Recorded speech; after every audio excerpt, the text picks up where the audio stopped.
Hello, welcome to Hindustan Times. We're at HT Leadership Summit 2017, a platform for thought leaders and change makers. And we have with us the person whose company is leading the mobile payments revolution in India, Vijay Shekhar Sharma, founder and CEO, 197 Communications, Paytm. Hello, Vijay. Thanks for joining us for this conclave. You just came from a session on entrepreneurship. One thing I wanted to start off by asking you is that, you set a 197 in 2005, and 2010 is when Paytm app launched. Yeah.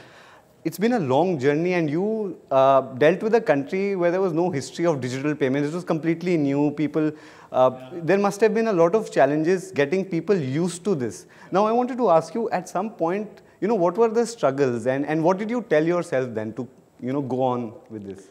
More or less, when my company started, we actually started 2001. So 2001 to 2005, we were doing content business, then marketing business, then payments, and then commerce, then financial services, then actually now banks, and then financial services. So one thing I think as an entrepreneur, you have to always build your team, your business, is that it is relevant by the time it scales. You do not want to build a feature of a big product, which that big product company itself builds. You want to build something disproportionately different so that by the time it becomes bigger, it is able to stand itself. I think being relevant and being there in the market, and relevant stands for your offering is important and fitting well. Relevant stands for that you're sizable enough that people don't ignore you. Relevant stands for that there is enough forward future in that business or line item. So being relevant is the biggest challenge for an entrepreneur actually. You mentioned that there were a couple of factors that actually helped your business. You talked about Jio, you talked about demonetization. Before this, there would have been a period where it would not have been probably scaling up. So what did you, how did you envisage? Any business requires a large market so that we can build a product and then the large market can become its target market. Any technology company wants consumer base. India's technology companies were IT services because their customers were outside India. 2001 to 2010, Make My Trip, Naukri, all these companies existed because they were sort of serving a NRI come Indian IT companies, which were again a large customer base for them. But I think 2011 onwards, which is also the case that happened to us in Paytm, is that we were able to see a large customer base and large market in India. There is no secret about it that if you want to build a large successful company, you must have a large open available market. India is open, incredibly welcoming to foreign investors and and not just investors but companies. So it becomes a little more tricky and challenging because there is a lot of international players that also build the solution for India. For example, we all know that there is no local Google of this country. Every Google can do everything that something will build. So there was a challenge of building something that can stand the weather of time, and maybe when everybody else comes, then you're sizable enough. So I think we are lucky there that we built a payments business which became sizable by the time we saw. And the factor I would give, there's no secret of need of the customer, that customers should have mobile payment, digital payment. But I think demonetization was the trigger point which sort of initiated Digital India in this country. Right.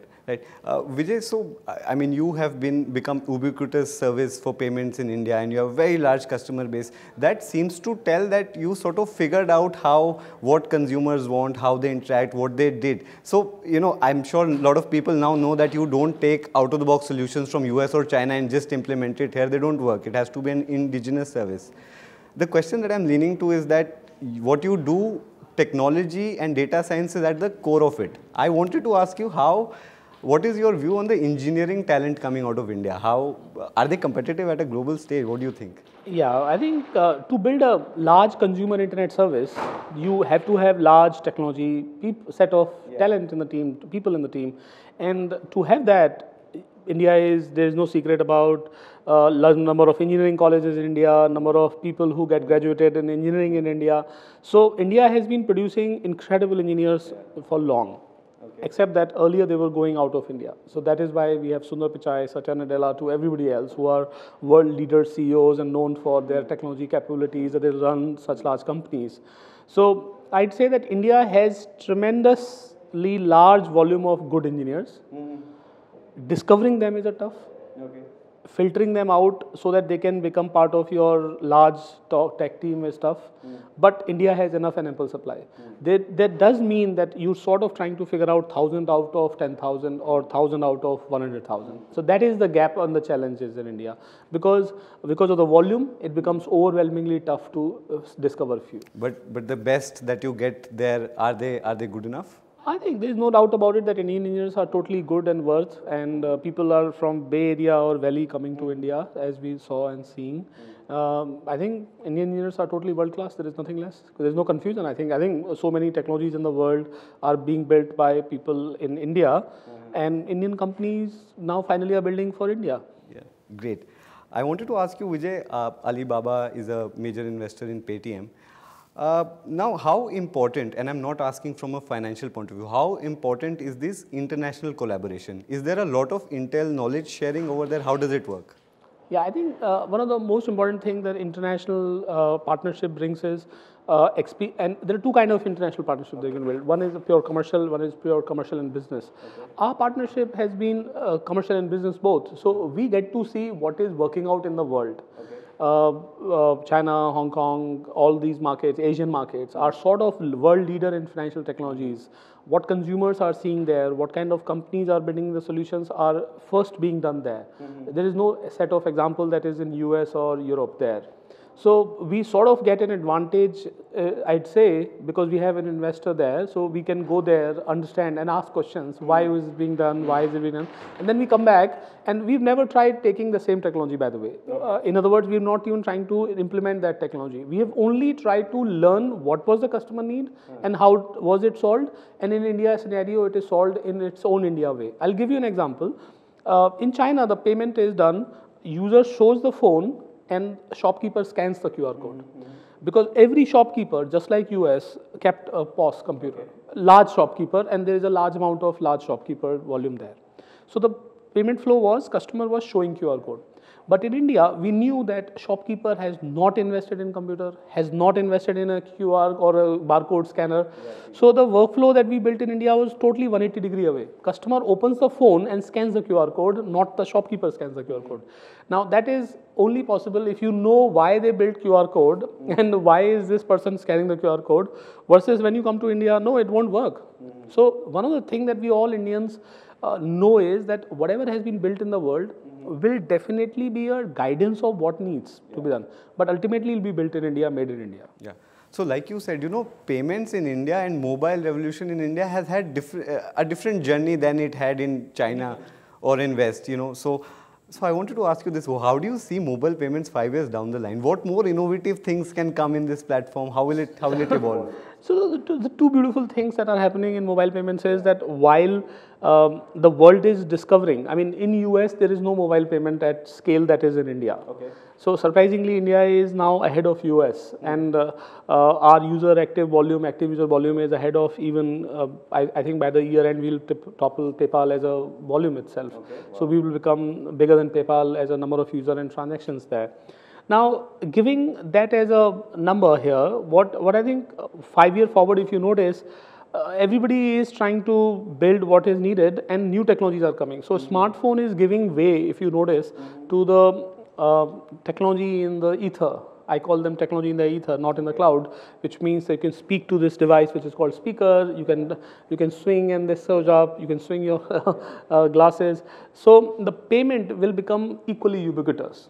I'd say that right now there was a process of payment. You bring the card out, it goes into a device, it gets confirmation, then you print. There is a process. While in the smartphone age, you scan, click, and then you're done. Now it'll just become that your identity is yourself, and maybe you have identified as a phone or a wearable or some other technology that identifies you, and the payment is like, it's done. I think that'll be it. So you have to pay 500 rupees. Yeah, that'll be okay. Because you're able to see these markers very early on, I want to ask you, do you think that like a product for payments or something, because that's what you suggested, or anything we're going towards, or your company is going towards? It definitely is. I think we're building for payments when there's no device with you. So you go and say, yeah. So the shopkeeper says, there'll be 570, Mr. Sharma. The shopkeeper knows who you are, sort of, or shopkeeper knows, there'll be 570 rupees. Then you say, okay. Okay. Okay. Are you building that? Oh, I mean, there's no secret of. I mean, yes, I wish that there is no doubt that we have use cases like this and there are beta runs like this. Okay. But making it mainstream is a different journey altogether. So a lot of things, like for example, like when you go in the car show, car festivals and auto car shows and so on, you get to see very futuristic cars. Yeah. So companies are working on them. What I'm talking, yeah, company as company, we're working on them. But when it becomes mainstream is an interesting thing. Right. Vijay, lastly, we download a lot of apps in our phones. And later on, we get to know, okay, this app is like a maker in Greece, or this app is from some company in Israel. Last question, I'll leave you to this. What is Paytm's international ambition? We as a Paytm have a clarity that we have to build something out of India for the world. Personal ambition is that we build something made in India, made in India, that goes out in the world and people are customers of it. We can't be treated as a third world and technology world at all, because we have so much of technology brains in this country and we can build something which is far ahead. Thank God we have leaped a generation in payments and we've now become the leaders as far as the Western market is concerned and mobile is concerned. We're checking along with Asian companies, like Asian counterparts, and I think the opportunity for us is to go in new markets. We've launched Canada. And this is a test market for us, if you will. When I say test market, how can we go in a developed market? How can we build in a new market? And how the business model will work out. Once we are successful there, we definitely will go in US and other markets. There is no confusion about that. Well, I wish you just good luck that you go there and all other markets. Thank you so much, Vijay, for joining us. Thank you. Thanks.